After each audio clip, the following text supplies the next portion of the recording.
Okay, so today we're going to do a deep dive into Psalm 136. Right. And we're using the New Living Translation here via YouVersion. Sounds good. What really jumps out at you when you read through this song is just how it's structured. Like it's just statement after statement, and then boom, this repeated line like a heartbeat through the whole thing. Yeah, almost like a drum beat. Yeah. This Yeah. constant refrain. Yeah, and I think that's what we're going to try and unpack in this deep dive. Is like, what is that repetition emphasizing, and how does that structure, Right. hit us maybe in a way that just reading through it quickly doesn't. Yeah. So, and that core phrase, right, that repeating phrase is, his faithful love endures forever. Yeah. So that's like the bedrock of this whole psalm. The foundation. Yeah. So let's start at the beginning, right? Creation, verses 4 through 9.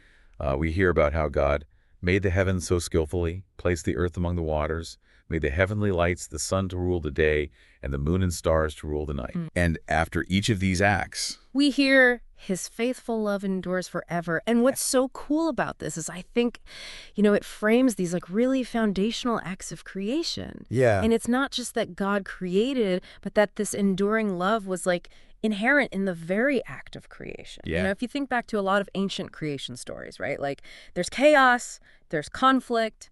Right. This is offering us a different perspective, like this lovingly ordered cosmos Right. established by this enduring faithfulness. It's beautiful. Yeah.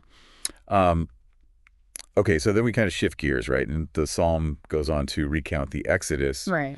verses 10 through 15, striking down the firstborn of Egypt, Right. leading Israel out, strong hand and powerful arm, Yeah. the parting of the Red Sea, safe passage for Israel, and then like the dramatic defeat of Pharaoh's army. And, Yeah. Yeah. and what follows each of these like pivotal events, Yeah. this huge turning point in Israel's story. It's that same declaration. His faithful love endures forever. And I think for a nation that had just come out of slavery, right, to be reminded over and over again that God's love wasn't just like a one-time rescue, Right. but that it endures forever. Like that would have been hugely significant. It's so powerful. Yeah. And then we move on from there, right? And we go into the wilderness journey, verse 16, and we have these victories over like mighty kings and powerful kings, Sihon of the Amorites and Og of Bashan, verses 17 through 20.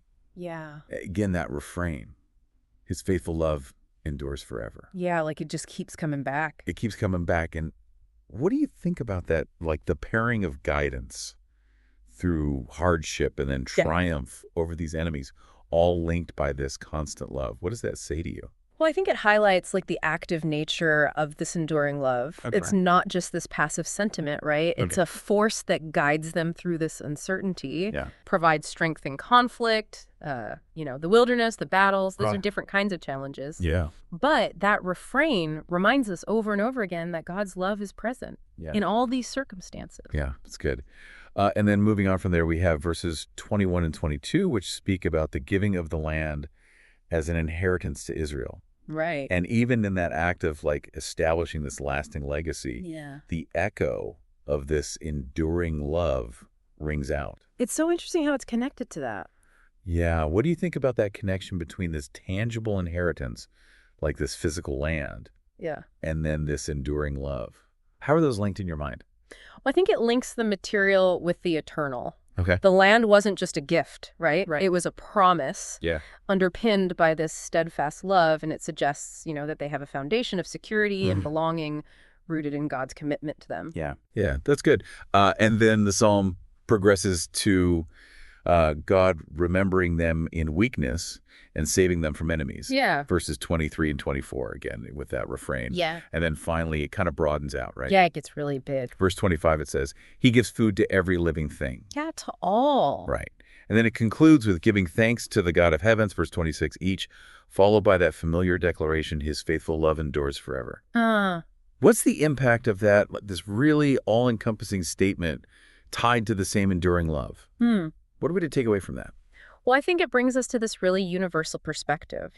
This psalm, it's not just about one nation anymore. Right. It's about God's consistent care and provision for all of creation. Yeah. And it almost like echoes back to the creation verses at the beginning. Right. This enduring love is the fabric of how God relates to the whole world. Yeah, so it's kind of bookending it in a way. Yeah, I think so. Yeah. Okay, well, so taking it all in then, this deep dive into Psalm 136, I think what we see is that this really unyielding repetition of his faithful love endures forever. Yeah. Woven through these acts of creation, liberation, guidance, provision, it really emphasizes this like constant and unwavering nature of God's love. Yeah, in every aspect of life. Yeah, in every aspect of life. And so as we leave this song and this deep dive, I think a thought to kind of chew on would be, how might this repeated affirmation have served as just like a source of reassurance for those who originally heard or recited this psalm? A reminder. Yeah, like how did it shape their understanding of God and their place in the world? And then what about for us today? Yeah. How does this rhythmic declaration of enduring love resonate with us? Yeah, what speaks to us. Yeah, what speaks to us? What encourages us. Yeah, what gives us hope? Okay, thanks for joining me for this deep dive. It's been great. Into Psalm 136.